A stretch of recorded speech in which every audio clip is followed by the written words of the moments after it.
So now it's definitely the time is out, and we then can proceed.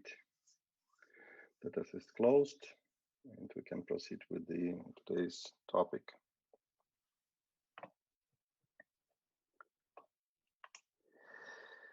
Today we'll talk about corporate strategy. I hope you all do your uh, prescribed readings and will participate actively in the discussion in the class as usually.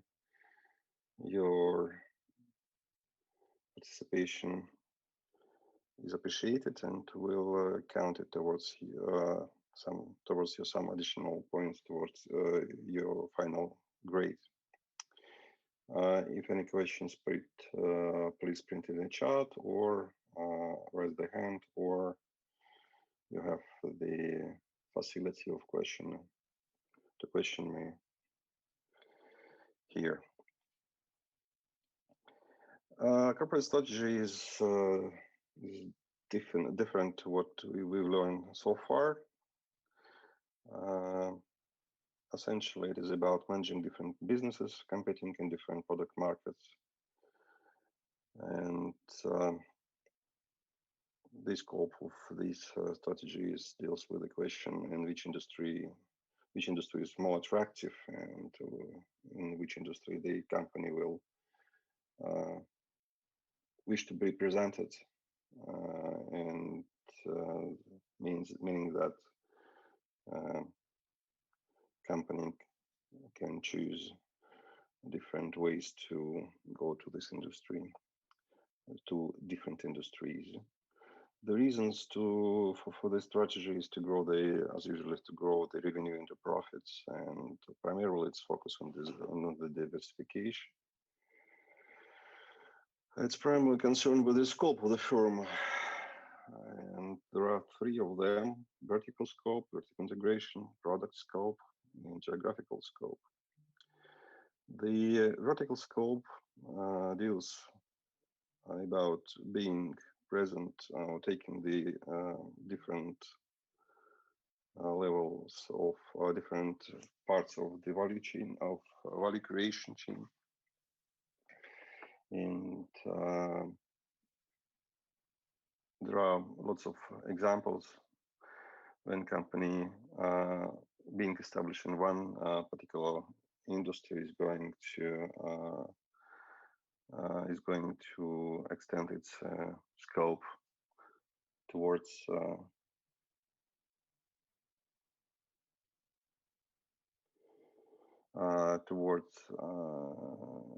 guys, sorry,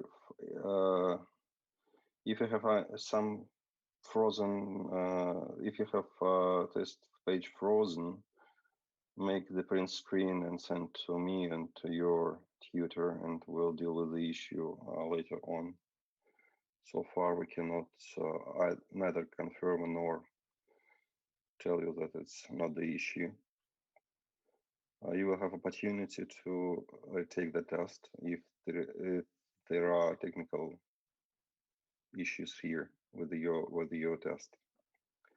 Make print screen or photo of your page frozen and send it to tutor.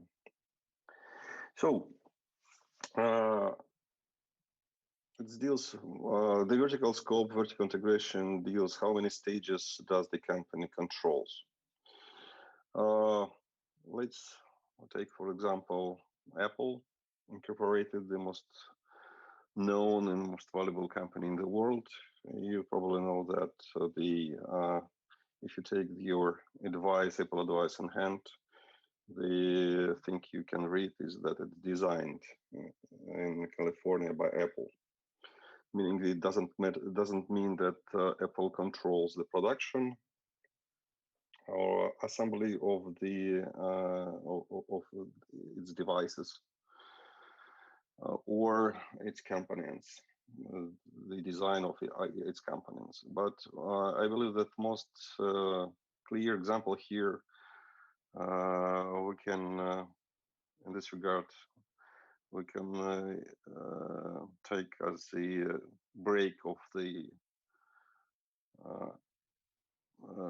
refusing the Apple of working with the Intel in your devices, in your laptops, and announcing last year that they will continue with their own microprocessors designed for specifically for the computers so produced by Apple, designed by Apple. It used to be time when Apple works with their own microchips, microprocessors, and but then switched to uh, switch to come and work with the Intel and produced all the computers of constructed the laptops on with Intel's microprocessors, but then decided to cancel such opportunity. Meaning that they're trying to control the most the important part of the value chain uh, in the product producing the computers. Um,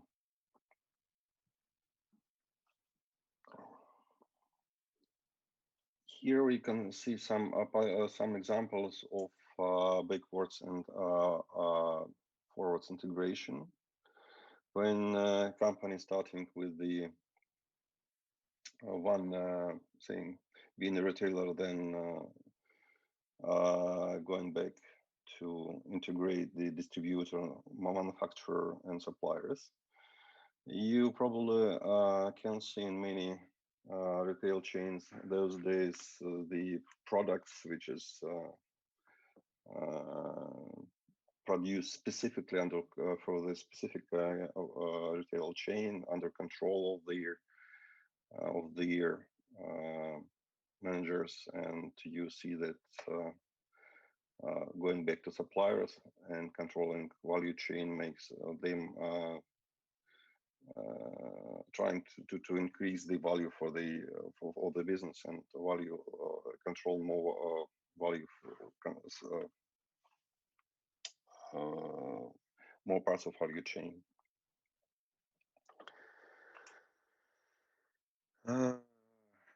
Another scope is product scope diversification. It is primarily scope for corporate strategy. It doesn't mean that it doesn't deal with the value chain. It's just primarily it just means that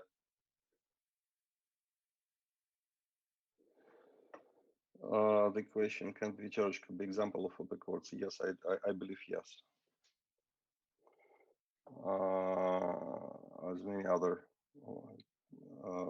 As many other retail chains. That there are many other examples. For the some oil companies started just with the drilling, then they go to a refinery, then they go to delivery and purchasing the fleet to deliver the products, and then go to retail, construction, the gas stations, and producing other products from the crude oil. And if you give some other examples, it will be great. I will just print in the chat. I'll then take into account your answers. The product scope is diversification is a different approach to the scope of the firm. It doesn't mean that the company try to control the value chain creation, but basically means that company tries to deal with the advantages and resources, extending the area and extending the markets where they can compete and with its product.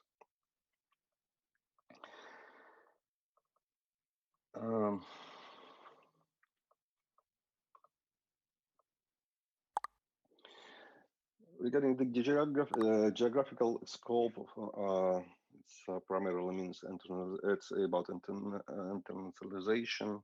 when the company from one market, for example, Russian market, goes to Kazakhstan or goes to Belarus and try to bring the its products and compete up there. We'll talk today also about reasons for increasing the scope of the firm, why companies come to the idea to make it scope broader. Basically, there are three of them. Interesting that it's just one of them is dealing with the value creation. The other two have different incentives. Basically, the one of them is value neutral. The other is actually even reduce the value for the company. And as example, straightforward here is that sometimes company growth just for the sake of the management of the company, getting more power and getting more incentives, getting more payments and so on. And value neutral reasons for diversification may include influence from the government body, from the states, for example, some tax issues or some antitrust issues, or it's maybe just the usage of resources, which is not creating the value, but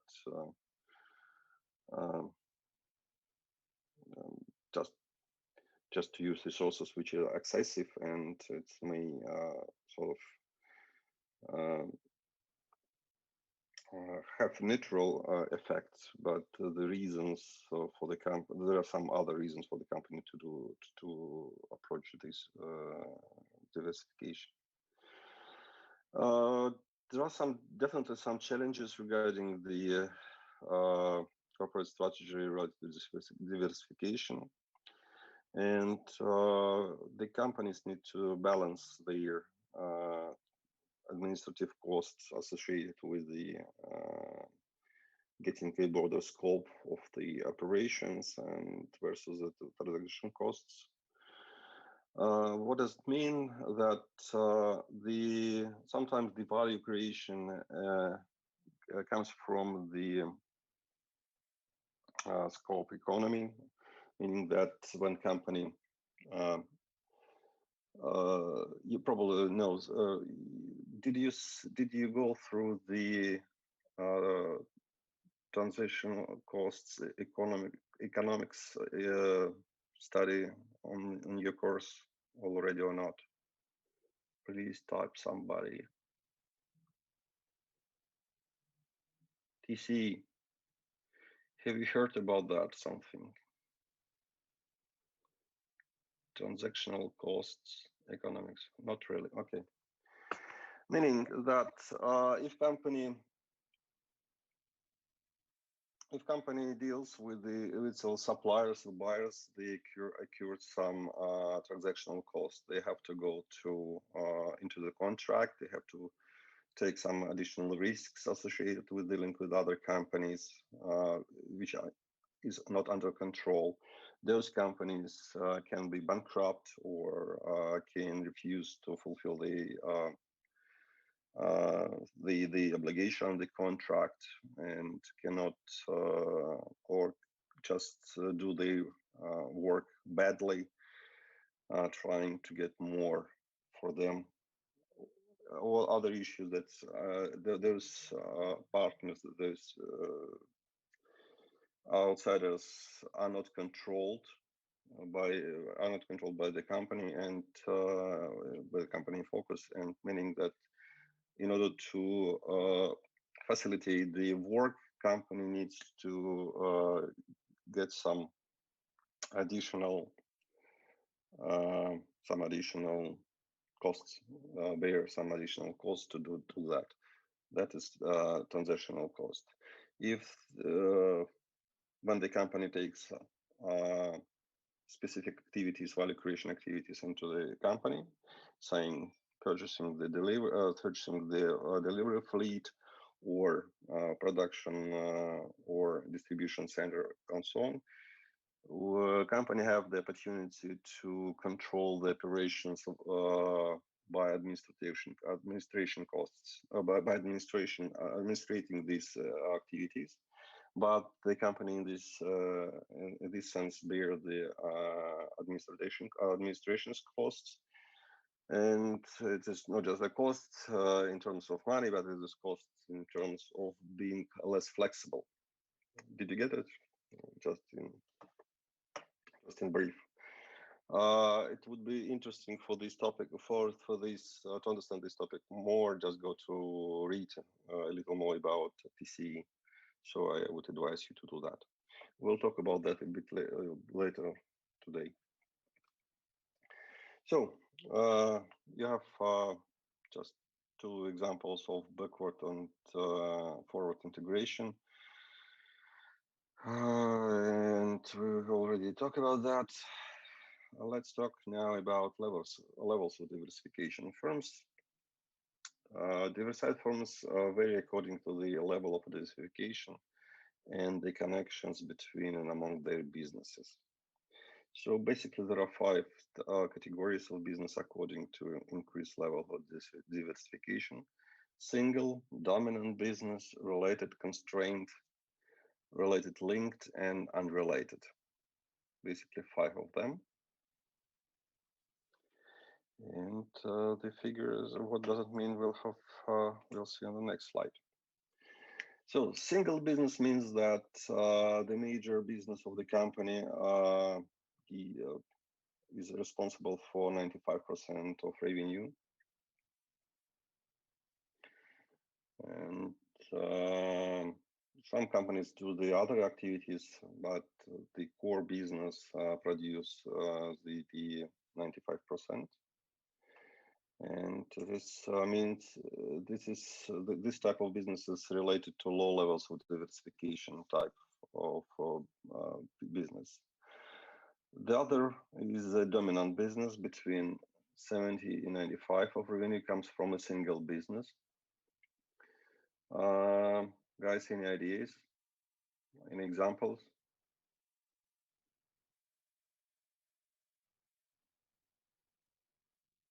This is my question to you guys. Any examples of single business and dominant business?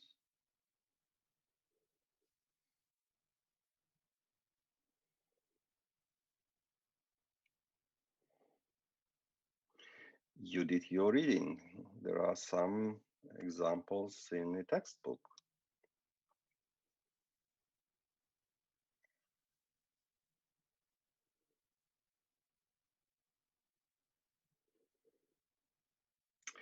Okay, guys, in the textbook, there was the example of Tabasco business, oil companies, sometimes barbershop, great.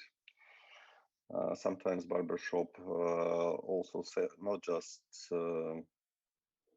cut your hairs, but provide trade with some stuff in there.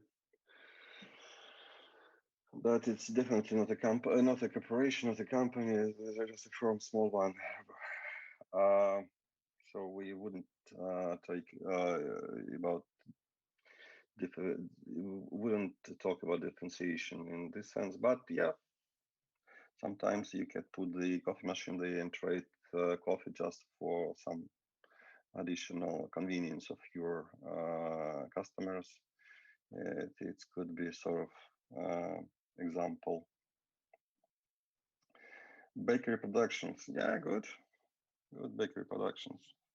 If you add to bakery the opportunities to take coffee, maybe it would be not the dominant business.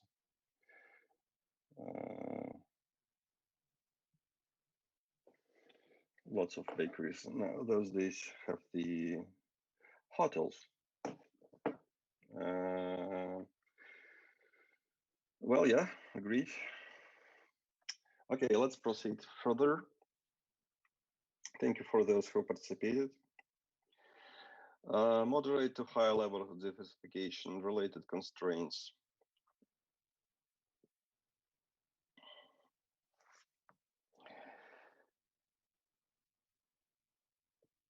Sorry, yeah.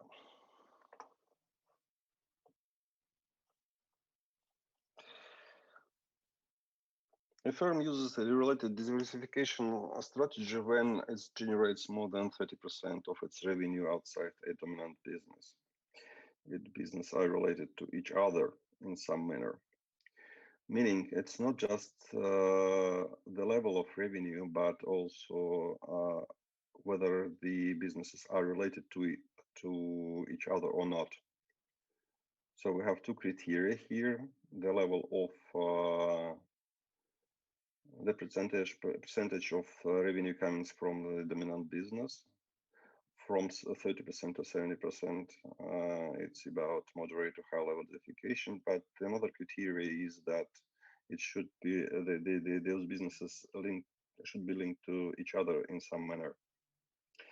There are two types of related diversification strategies: related constrained and related linked diversification strategy. The first one, the links between the diversified firms' businesses use similar sourcing, throughout or outbound processes. They have maybe have different same sources of same resource term suppliers, delivered by suppliers, or the same channels of distribution, or they can have they can use the same facilities for production.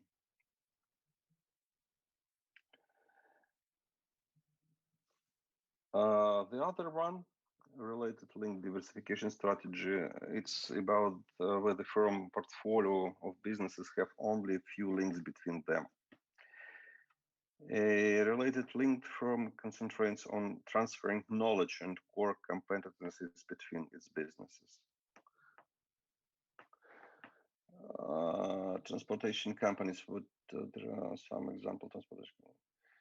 The example of Procter and Gamble, Unilever, do these firms have related constraint strategies?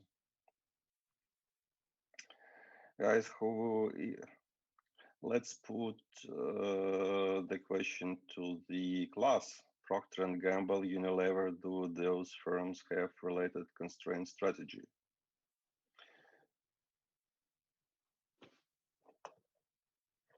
Yep.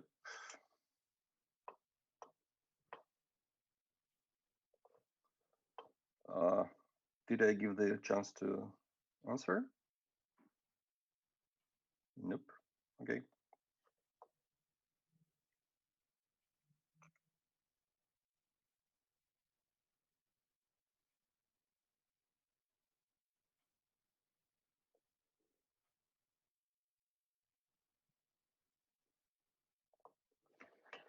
Related some just a question. Procter and Gamble related some conglomerates like Procter and Gamble, which can produce GM Group. Would you please explain the difference between differentiation and diversification? Yes, I do. Unilever or P&G can use the same factory to produce different products. Yeah, they can use the different factory. They usually Unilever and Procter and Gamble. They usually use the same distribution channels, the brand name, and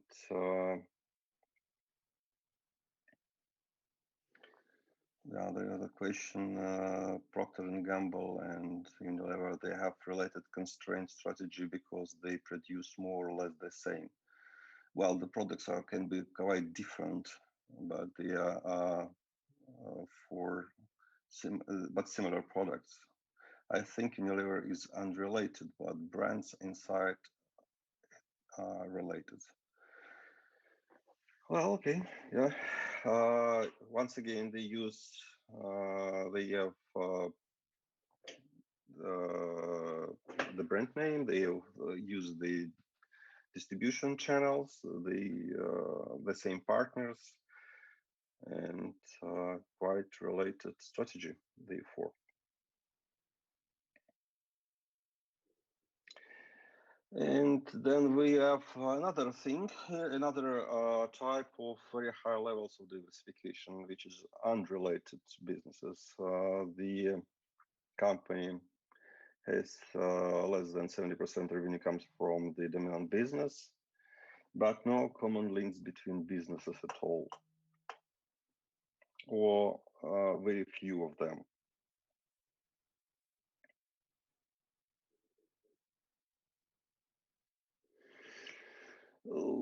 There is question about the Sber is unrelated. Well, you know, or McDonald's. If you provide the idea why McDonald's is unrelated, it will be great. The question regarding Sber and as another example versus, for example, Yandex. Can you draw the difference here between those two? Which one is sort of related, linked, or related constraint, and which is unrelated? Both of those companies trying to build the network of services, the ecology of services. Yeah, I try to give the floor for you. Just a second.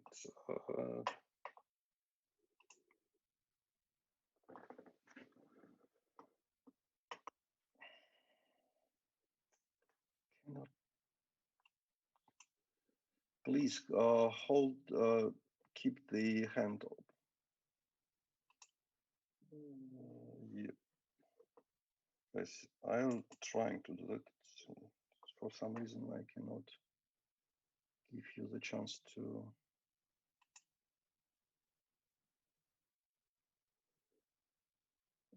Guys, next time, sorry for not. I'm not able to give you the chance to answer.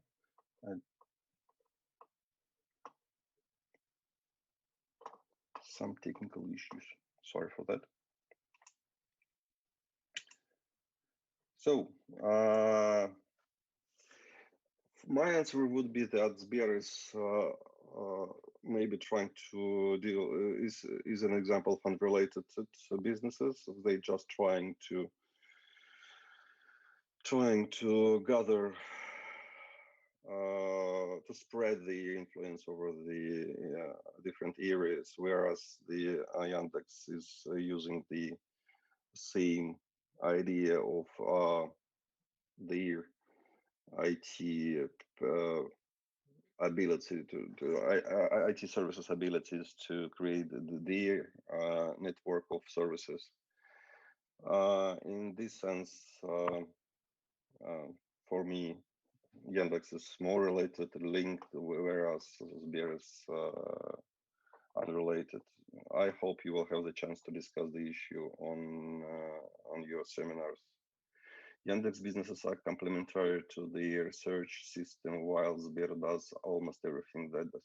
Well, you see, maybe, but so in some areas, Yandex is crossing the border, crossing the line.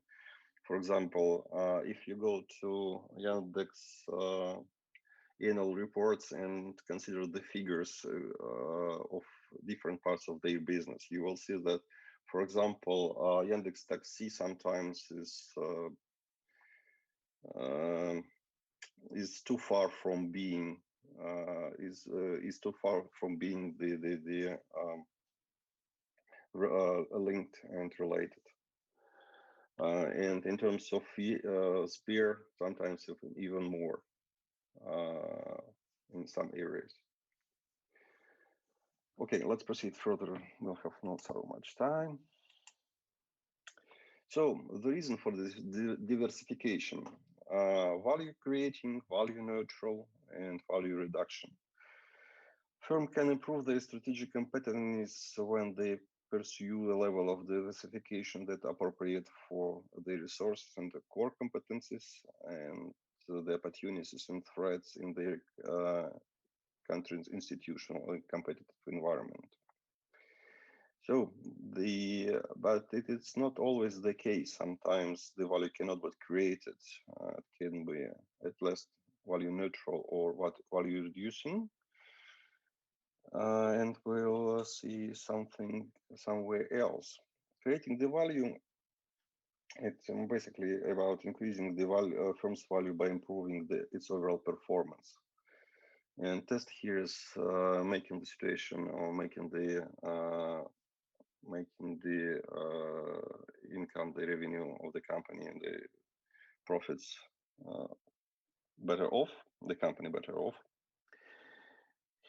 We can talk here about economies of scope, cost savings, when the companies can share their activities or transfer core competencies. It's a very often we have an example of some Japanese companies, for example, Honda, when it's Honda as a champion in engines construction, started with the small engines and then become extend its competency in different areas from car producing, motorcycle producing, or some other usage of engines. Uh, the next reason is creating market power related to diversification, blocking competitors through multiple points of competition and or vertical integration. And the example here could be the competitive war between two chip producers, Intel and AMD. When AMD was able to create to establish new to go ahead of Intel in one point of the time when producing new offering new uh, chip architecture, 62 bits architecture, and the response from Intel was a war on the memory chips, memory chip market, just because the differences between in income that company gets from this market when Intel reduced the prices in that market, the memory chip market, which is account just for 10% of its total revenue, and for AMD it was 50% revenue from this market, and the AMD accrued lots of huge losses and was not able to continue it to finance its R&D and lost competitive advantages in some time in point. And so this is example of getting market power. Vertical integration, we did talk about a little bit about that. Financial economies and related diversification. You probably know that, for example, GE has huge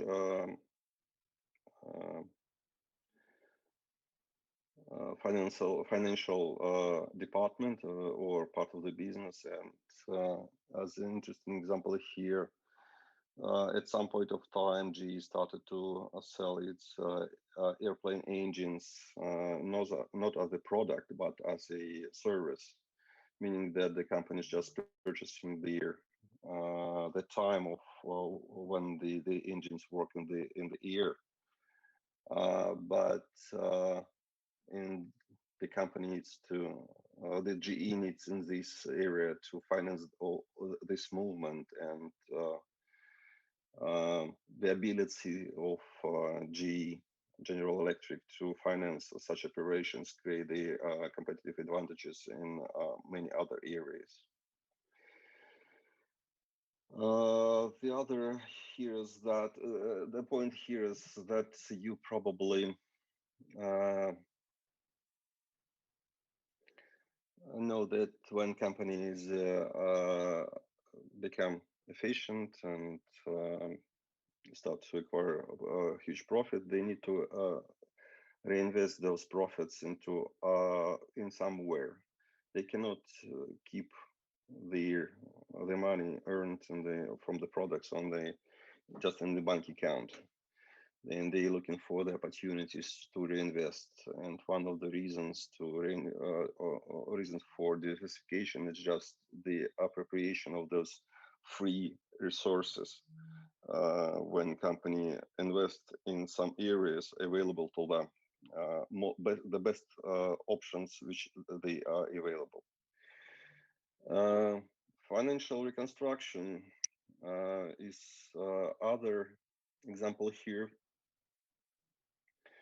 Need to be taken considered, and sometimes you probably hear about work of private equity firms, which take in the public companies and then they purchasing the shares of public companies and taking them private, so they're restructuring them businesses, selling one parts of the businesses and um, keeping the other, and this means they are creating the more value from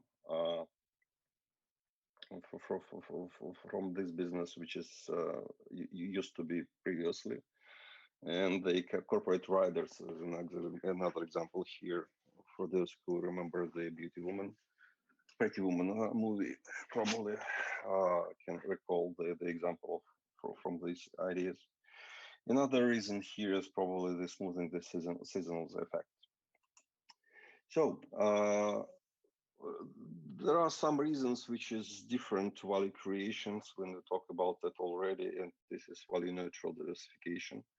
Sometimes it's related to antitrust regulation or tax laws, or uncertain future cash flows, or risk reduction for firms' tangible and tangible resources appropriation creation. Uh,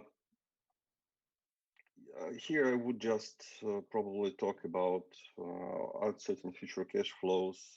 Companies sometimes want to diversify the scope for creating the more predictable future in cash flows, and this is the issue for mature companies and mature markets when uh, the company comes to the point when the future operations are under questions, and the the company wants to keep it more safe for them to acquiring additional businesses or creating additional products and for them to be safe in terms of having cash flows.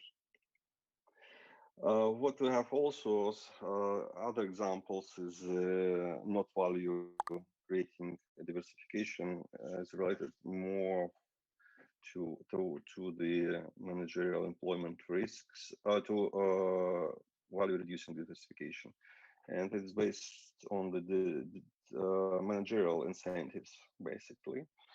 For companies,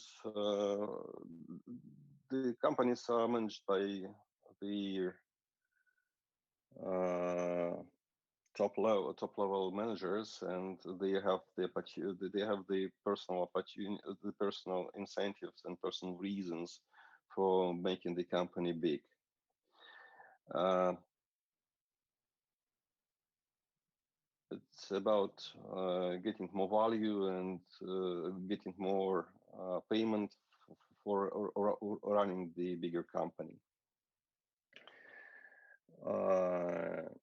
or reducing the risk when the company fails in one area, and while other areas keep producing, keep creating value for the whole company and make make the whole picture a bit better.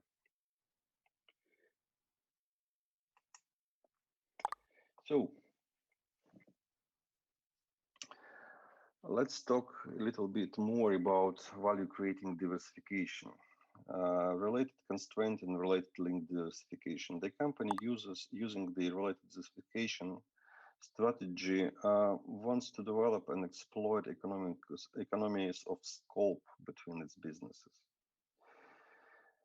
This economy of scope, cost saving a firm create by successfully sharing resources and capabilities or transferring one or more corporate level core competencies that were developed in one of its business to another one business. And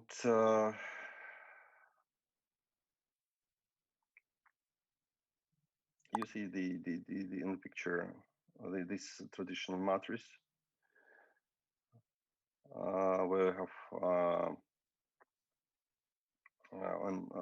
the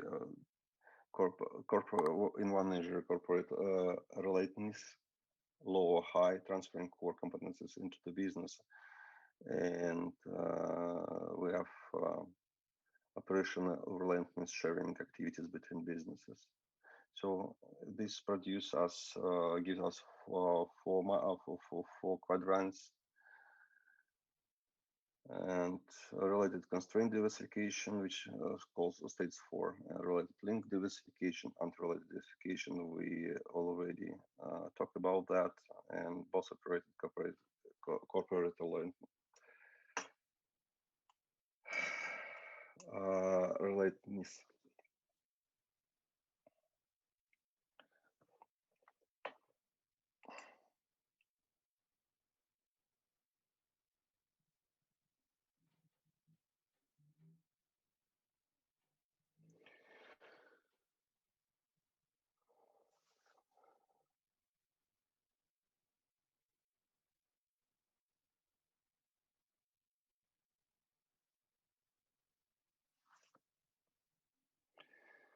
We already talked about value neutral diversification and value reduction diversification.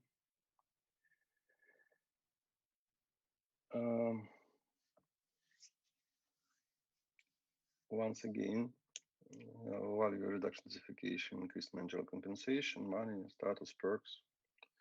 Some success may be happened in spite of what the manager does, and diversifying managerial employment risk.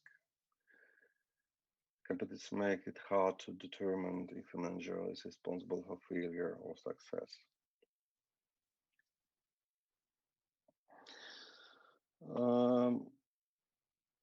It is quite, in practice, quite often, and the research shows that just a small amount of M&As, which is one of the means of diversification for companies, will lead to improvements of performance and better outcomes.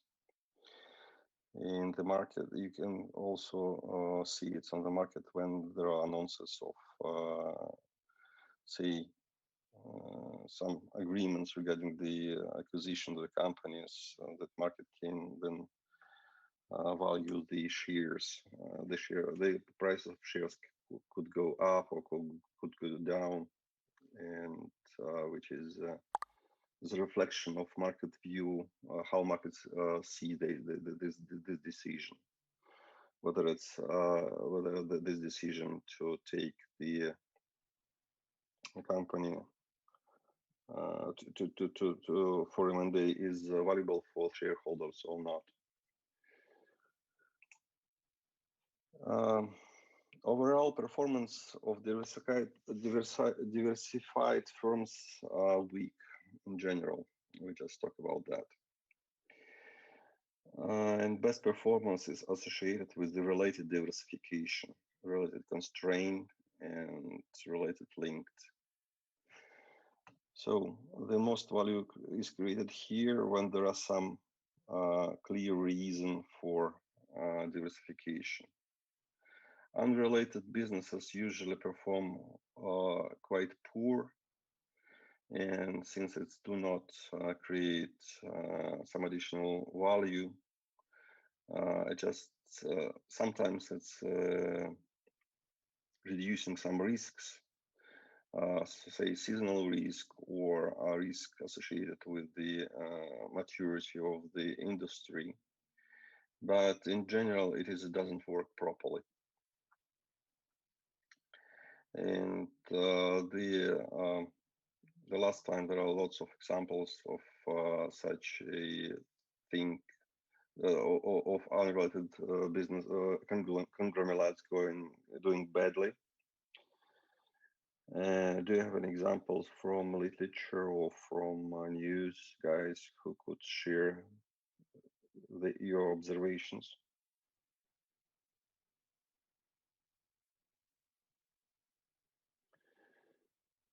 Okay, nobody. If some can recall, just print it in the chat.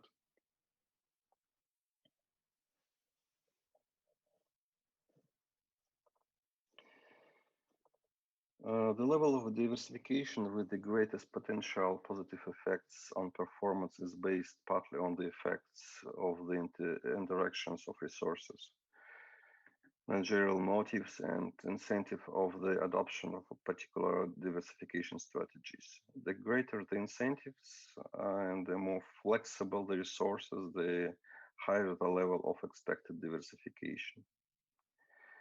Financial resources, the most flexible and should have the stronger relationship to the extent of diversification that either tangible resources or intangible resources, which are not that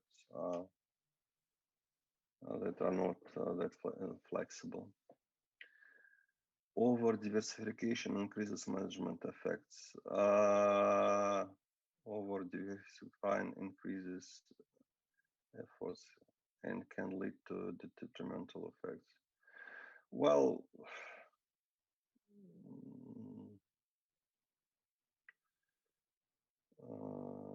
I would say it depends.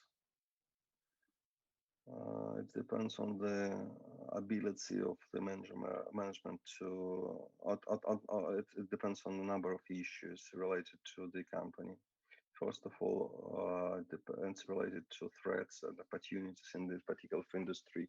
We started from the very beginning in the beginning of this lecture, and it depends on the ability and of the company to manage the resources.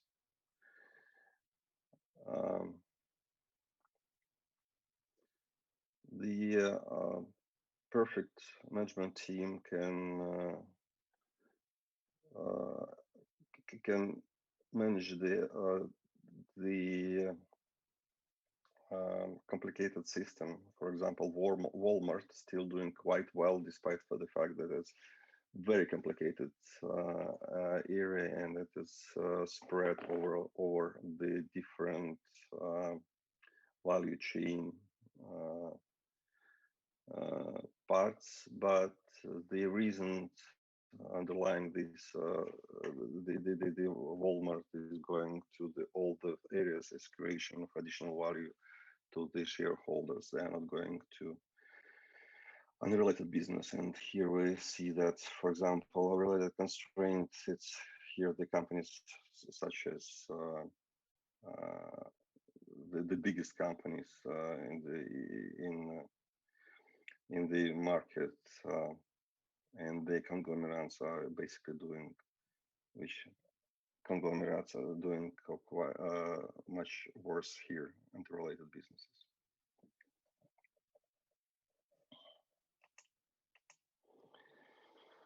So firms can create more value by using diversification strategy, and they can improve the strategic competitiveness when they pursue a level of diversification that is appropriate for their resources and core competencies and opportunities and threats in their company's institutional and competitive environment. We've already discussed it.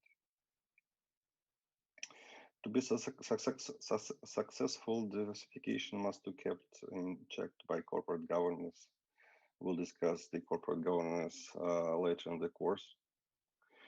In the corporate governance shall to protect the companies from strange or stupid decision when the company take the decision to diversify for sake of its managers' prosperity, not for sake of the prosperity of stakeholder and shareholders as a primary issue. Implementation tools such as organizational structure are also important for the strategy to be successful, and we'll take it is about later in the course. It is here the strategy implementation.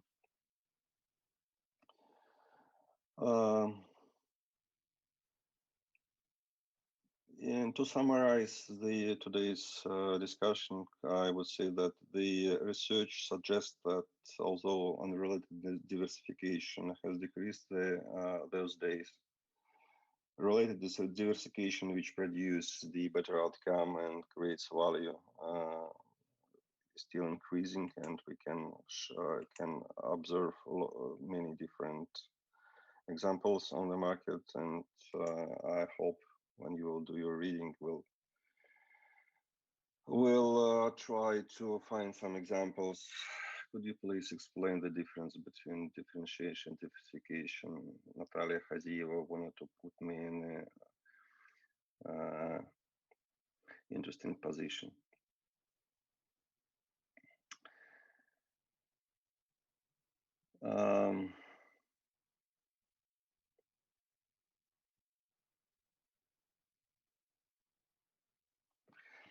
Let's go back, okay, and try to answer the question.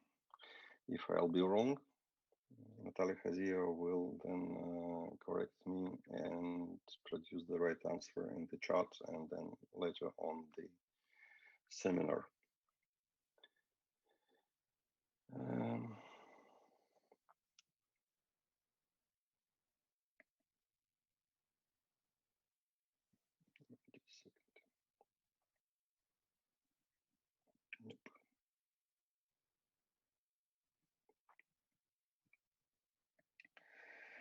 So, diversification.